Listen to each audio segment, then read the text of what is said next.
आमच्या हक्काचं लेखन व माय मग कुणी नाही केलं भलं व माय अग दिल्लीचं दालन फुलं व माय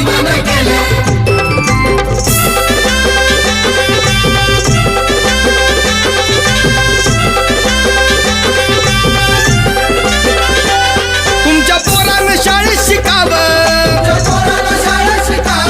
आशाला जारीला मुकावं